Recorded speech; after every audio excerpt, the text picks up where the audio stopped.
An ka jamana minisiriw u ka ladala ɲɔgɔn bɛ fɔ n'a fɔ ma ko communiqué conseil des ministres baara minnu kɔni kɛla arabadon n'o bɛnna novembre kalo tile 23 ma san 2022 a bɛ fɔ ma ko chapitre des mesures législatives réglementaires ka jira k'a fɔ min bɛ tali kɛ an ka ministre la n'o fɔ ma ko ministre administration territoriale collectivité décentralisation i b'a ye k'a fɔ o ministre a ka kɔrɔfɔ la conseil des ministres la u ye projet de décret dɔ kɔni ta k'o bila sen kan mun bɛna kɛ sababu ye ka se ka dan sigi baara dɔ o la baara minnu y'a ta k'a lajɛ mun bɛ tali kɛ anw ka jamana kɔnɔ jɛkulu minnu bɛ sigi sigidaw kɔnɔna la an ka jamana kɔnɔ ka se k'a bila minɛn kɔnɔ minɛn minnu ni sariya y'a fɔ cogo minnu la cogo min na i b'a ye k'a fɔ a bɛ kɛ diyagoya ye ka se ka jamana kɔni kɔlɔsi wa mun bɛ tali kɛ jamana ka yɛlɛma hɔrɔnya ani yɛrɛ ye kɔnɔna la ka jira k'a fɔ Mali bɛ don min na i ko bi k'a fɔ ko Mali ka bila taasen kura kɔnɔna la ko a bɛ kɛ sababu ye mun bɛ tali kɛ anw ka jamana ɲɛmaa i b'a ye k'a fɔ colonel Asimi Goita a ye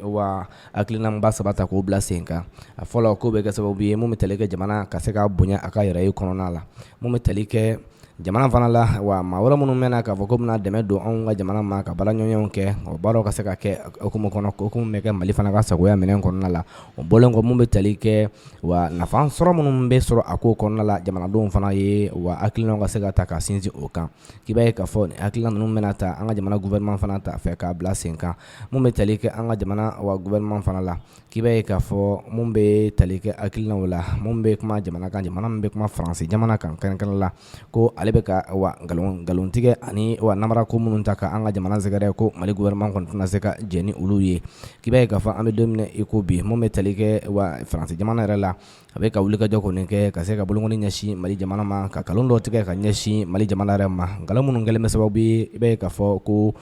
jamana gouvernement kɔni y'a jira k'a fɔ olu tɛna se ka jɛ ni faransikaw ka o waleyaw ye an bɛ don min na ko bi ni projet de décret minnu kɔni talen filɛ ko a bɛna kɛ sababu ye ka se ka fu siri ninnu bɛɛ lajɛlen fana la Mali ka yɛrɛ ye minɛn kɔnɔ minɛn minnu bɛ sɔrɔ bonya kɔnɔna la k'i b'a ye k'a fɔ hakilina in kɔni talen bɛ an ka jamana ɲɛmaaw fɛ o de sira fɛ ka ɲɛsin mun bɛ tali kɛ jamana wɛrɛw ma kɛrɛnkɛrɛnnenya Faransi ni ale bɛ ka ni gɛlɛya waleya walima ka nkalon tigɛ ka da Mali kan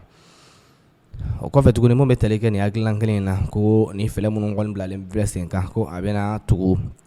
jɛkulu bɛɛ lajɛlen la jɛkulu fɛn fɛn bɛ yen nɔ ko i bɛ an ka jamana kɔnɔ hali ni e ye jamana wɛrɛ jɛkulu ye k'a fɔ baaraw ka se ka kɛ jamana yɛrɛ ka bonya okumu kɔnɔna la fana bɛɛ k'a fɔ fɛn fɛn bɛ tali kɛ Mali la wa faso Maliba a capitale ye fo ka taa se a région kɔnɔnaw ma baaraw bɛ kɛ cogo minnu la ka se ka a bonya kɔni kɛ yen nɔ o bɔlen kɔ tuguni jamana ɲɛmaaw u ka hakilinaw la o y'a jira k'a fɔ fɛn fɛn bɛ tali kɛ Faransi jamana la a ka baara fɛn fɛn bɛ yen nɔ ni b'a ye k'a fɔ nafolo fɛn fɛn bɛ ta o fɛ ka don an ka jamana kɔnɔ k'a fɔ ko a kɛ ka anw dɛmɛ a taabolo ani siraw fɛ ko o bɛɛ lajɛlen ka jɔ wa a kɛla an ka jamana capitale kɔnɔ ani région kɔnɔnaw la k'i b'a ye k'a fɔ nin hakilina kɔni filɛ projet de décret in ko a bɛna kɛ sababu ye ka fu siri a bɛɛ lajɛlen fana la jamana gouvernement kɔni y'a jira k'a fɔ a jigi dalen bɛ jamanadenw ani jamana ɲɛmaaw fana u ka faamuyaliko ɲuman fana la nin kunnafoniw la bolonna bilala sɛbɛn in na Bamakɔ kɛrɛnkɛrɛnnenya la k'i b'a ye k'a fɔ mun bɛ tali kɛ novembre kalo tile 23 san 2022